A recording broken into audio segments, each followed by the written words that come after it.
السلام عليكم. وحشني أوي، أوي، أوي، يا رب أكون أنا كمان وحشتكم. بُص، أنا عايزة أوجّه كلام كده من أم لأم، لكل الأمهات. إحنا خلاص ما بقاش عندنا كسوف، بقينا في زمن ما فيهوش كسوف. يعني أمّا تتكلّم مع بنتِك أو ابنِك واتكلّمي معاهم وعرّفيهم كل حاجة. إحنا في زمن دلوقتي هتتكسفي هتضيّعي ابنِك أو هتضيّعي بنتِك، وبعدين ما فيش حاجة اسمها بنت وواد، للأسف الاتنين بقوا في خطر، الاتنين بقوا زي بعض. دلوقتي أمّا تتكلّمي مع بنتِك صغيّرة وتقولي طفلة، لأ وضّحي لها وفهّميها الحاجات اللي بتحصل دلوقتي في المدارس أو في البيوت حتى. فهّميها كل حاجة. فرّجيها على الفيديو اللي حصل لياسين، فرّجيها على الفيديو اللي بيتكلّم على مريم اللي اغتصبها الحارس.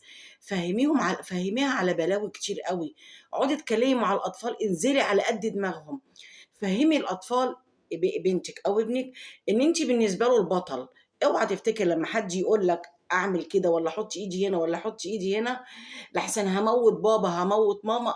لأ، اوعى تخاف من حد، ما تخافش من أي حد. فهّميه ما يخافش من أي حد خالص. فهّميه إن هو دايمًا كده يبقى قريب منِّك. أمّا تعرف حاجة تعالَ قولها لي، أمّا حد يحُط إيده كده هنا عيب، هنا ما ينفعش. اللي يحُط إيده هنا يبقى مش كويس، اللي يحُط إيده عليك هنا يبقى مش كويس، اللي يحُط إيده عليك هنا يبقى قصده حاجة وِحشة. خلّيه دايمًا كده يعرف قيمة جسمه، يعرف قيمة إن هو عقله يبقى كبير، حتى مهمًا كان طفل صغير. عرّفيه إن اللي بيعمل كده حد وِحِش وحد عايز يأذيه، اللي بيعمل كده ما بيحبّهوش، ده حد عايز يموّته، ده حد عايز يعمل فيه حاجة وِحشة. خلّيكِ قريّبة منّه. قرّبي له كده، قرّبي للبنت، قرّبي للواد. ما تقوليش لأ أنا هافهِّم الواد بس البنت عيب. لا يا حبيبتي، فهِّمي الواد وفهِّمي البنت. فهِّمي البنت لمّا يحصل معاها حاجة تيجي تجري عليكِ تقول لِك. مش معنى كده إن أنا باتكلّم على المدارس بس، لا، لا، لا، لا، لا، لأ، على المدارس بقى وعلى الحِتَت اللي بيحفظوا فيها قرآن. ده قبل كده كان البنت الشيخ اغتصبها في الجامع.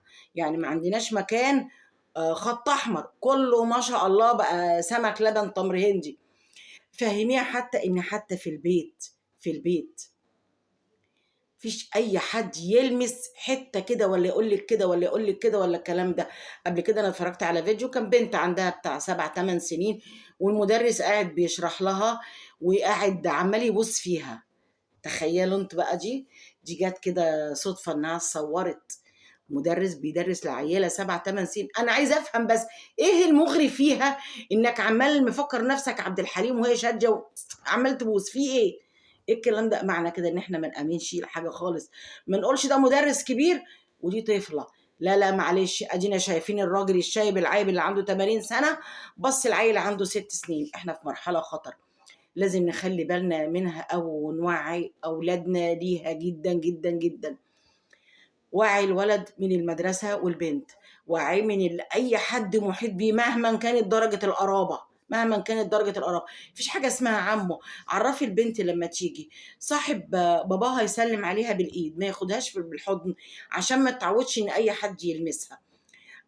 عوّدي بنتِك ما تقعدش على رجل حد، حتى لو في مواصلات أو في البيت مهمًا كانت درجة القرابة، مهمًا كانت. دايمًا عوّديها على كده، عوّديها إن أي حاجة أنا وأنتِ سِر، في سِر مش هاقوله لحد أبدًا، بس تعالي قولي لي على كل حاجة. قرّبي أوي، أوي من ولادِك وفرّجيهم وسمّعيهم وعرّفيهم كل المخاطر اللي ممكن تحصل لهم. عرّفي الولد لمّا يحصل معاه حاجة ييجي يجري عليكِ، يجري عليكِ، يعرف إن في بيننا وبين بعض سِر وإن أنتِ الملجأ الوحيد ليه. أنا أقصد الأب والأم، مش الأم بس، بس الأم بصفتها متواجدة أكبر وقت ممكن مع الأطفال، فهي هتبقى أقرب حد يلاحظ أي حاجة.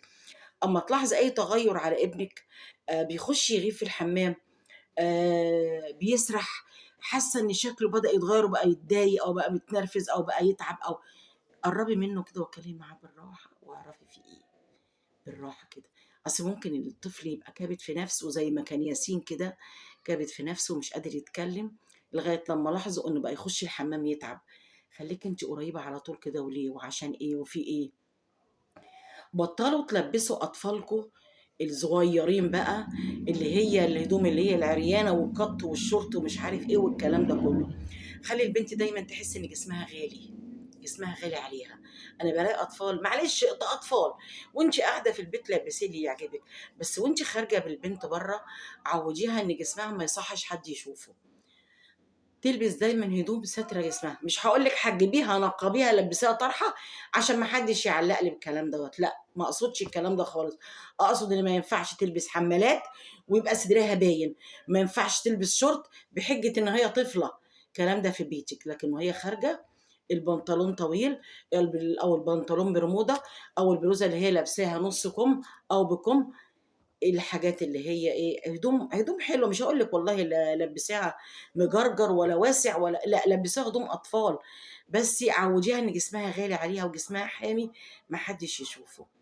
يا رب يكونوا كلامي ده وصلكم ويوصل للكل كده، وما مش عايزين بقى كلمة أصل عيب نسمعهم، أصل عيب نعرفهم، لا لا لا، العيب اللي بيحصل لهم واحنا ساكتين.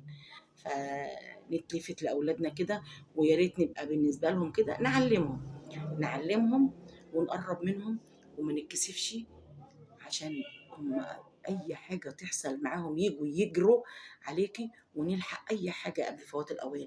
ولو عندك مدرس بيدي لبنتك او ابنك درس، يا ريت ما يبقاش الباب مقفول، يا ريت. لو هم كام طفل مع بعض ماشي، اهم مع بعض مش هيقعد بقى يستفرد بحد، لكن لو مدرس درس خصوصي بنت او ولد الباب يكون مفتوح. عودي الطفل ان الباب بتاعه يكون مفتوح، بنت او ولد يكون مفتوح، عشان تبقى عينك عليهم. وربنا يسترها يا رب على بناتنا وعلى اولادنا، ربنا يسترها ويخرجنا من الموضوع اللي احنا فيه ده على خير، عشان الموضوع ده كتير قوي قوي قوي. يعني بعد ياسين جت مريم، مفيش يومين على طول بعديها كده، بعد كده بتاع الجيم ولا بتاع الرياضه اللي كان بيعرف العيال واغتصب كام واحد ومش عارف ايه، وحاجات كده تحرق الدم، حاجات احنا ما كناش متعودين عليها. ربنا يسترها يا رب. وبتمنى ان اي حاجه تحصل في الحاجات دي يكون فيها سرعه قضاء بسرعه قوي، يكون فيها احكام والاحكام تسمع، ما نتخضش لما يحصل الحدث وبعد كده ما نسمعش اي حاجه عنه. لا لا لا، عايزين نعرف العقاب فين، عشان العقاب يسمع زي ما الجريمه سمعت. السلام عليكم.